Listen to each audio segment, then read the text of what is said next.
안녕하세요. 18.5도입니다. 사마귀 살인자의 외출, 정의신이 특별 대우를 받는 이유, 그 이야기를 해보려고 합니다. 한 구독자분의 댓글을 갖고 영상을 좀 만들어 봤는데요. 조금 더 뒤에 가서 이 문제를 한번 영상으로 만들까 했었는데요. 지금 한번 고민해보죠.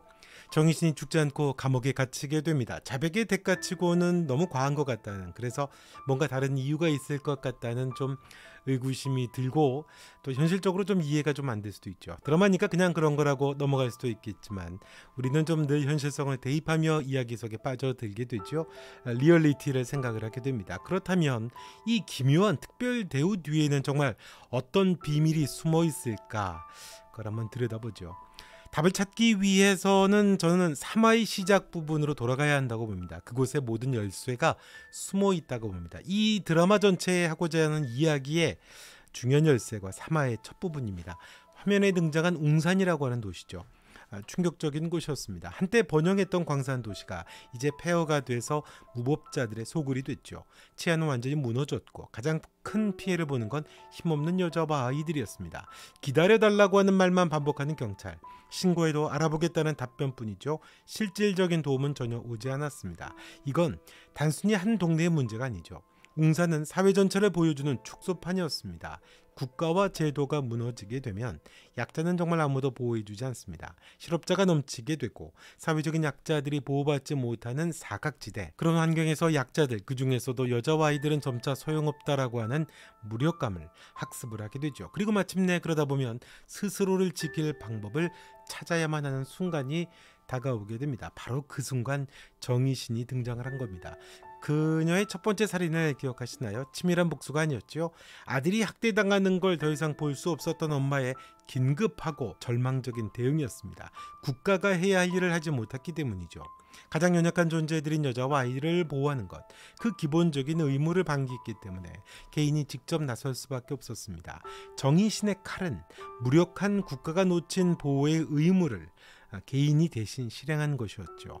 그런데 여기서 이제 이상한 일이 벌어진 겁니다. 국가는 정의신이 죽었다고 발표했습니다. 국민들의 공포와 비난을 차단하기 위해서였죠. 하지만 실제로는 그녀를 특별한 독방에 격리하고 예상 외의 대우를 제공했습니다. 이것이 단순한 자비심이었을까요? 아닙니다. 이건 교묘하게 계산된 거래입니다. 존중해 줄 테니 협조해 달라라고 하는 거죠. 국가는 정의신의 폭력 경험과 또 살인 기법을 모방범 수사에 활용하려고 했던 겁니다. 표면적으로는 그런 폭력을 강력하게 규탄하면서도 뒤에서는 그 기술과 정보가 절실히 필요했던 거죠. 국가의 이중적인 얼굴을 목격하게 됩니다. 웅산에서의 그 국가의 모습이 비춰지거든요. 왜 이 거래가 비열하다고 할 수 있을까요?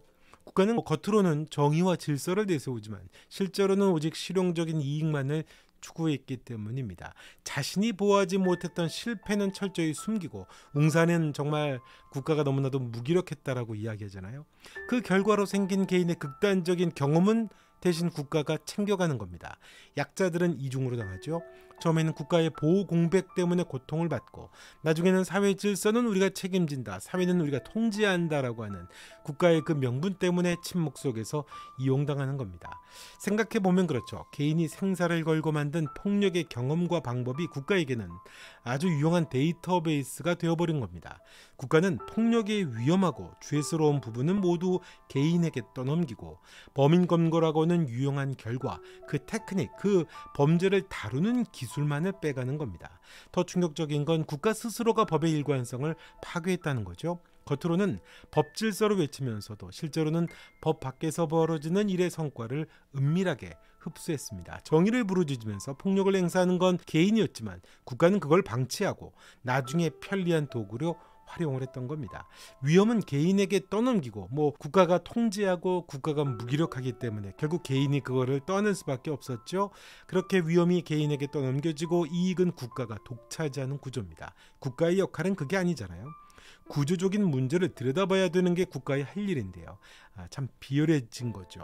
질서를 완벽하게 유지하고 있다, 그 메시지만 국가가 집중하고 있는 동안에 개인들의 복잡하고 절절한 사연들은 외면되고 무시되고 묻혀버리거든요.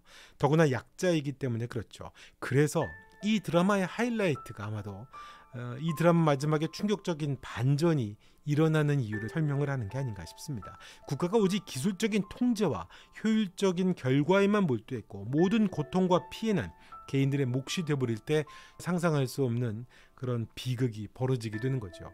이런 방식으로 국가는 안정적이고 유능해 보이는 모습을 연출할 수 있지만 정작 복잡한 현실에 내몰린 개인들은 완전히 무너지게 된다는 걸 말하고 있는 겁니다. 약자들은 보호받지 못할 뿐만 아니라 범죄 수사 기술에만 매몰된 국가 때문에 자신들의 목소리마저 완전히 잃어버리게 되죠. 사회 전체는 법과 제도에 대한 신뢰를 잃게 되고 모방범죄와 개인들의 사적 복수라고 하는 무서운 악순환이 고착되게 되는 겁니다.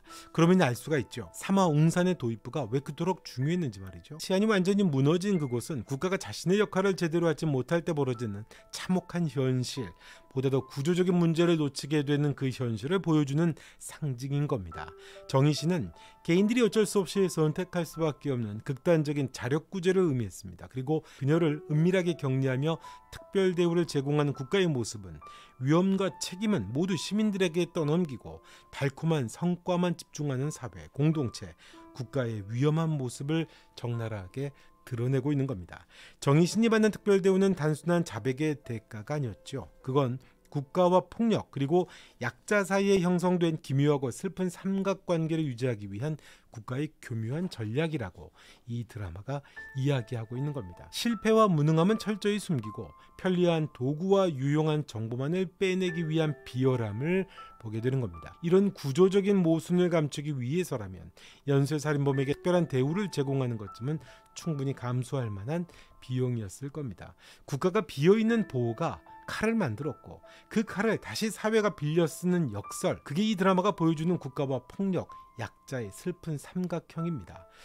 국가가 비어있는 보호가 칼이 되지 않도록 해야 되는 게 국가가 해야 되는 역할이죠. 개인이 어디 가서 말을 할 수 없고 어디가 누구도 지켜줄 수 없는 그곳에서 국가가 지켜주고 보호해줘야 되는데 국가 스스로의 명분을 합리화하기 위해서 그것을 이용하고 가져간다라고 하는 자기가 해야 될 근본적인 역할을 외면하고 무너지게 될 때 구성원과 개인들은 얼마나 비참해질 수 있는 것인가, 얼마나 끔찍해질 수 있는 것인가, 이 드라마의 후반부에 가면요 그것을 역설적으로 보여주는 게 아닌가. 영화에 보면 그런 장면들이 많이 나오잖아요. 어떤 힘이 있는 괴물이 된 대상을 가둬놓고 그것을 이용을 해서 국가가 자신의 이익을, 자신의 정체성과 명분을 만들어가는 구조와 이게 비슷한 의미를 갖고 있던 게 아닌가. 그래서 정의신에게 특별한 대우를 갖고 교도소에 나섰다는 이유가 그런 아픈 질문을 국가를 향해서 던지기 위해서 했던 게 아닐까, 그런 생각을 해봅니다. 자, 이번 영상은 여기까지 하겠습니다. 영상 좋으셨으면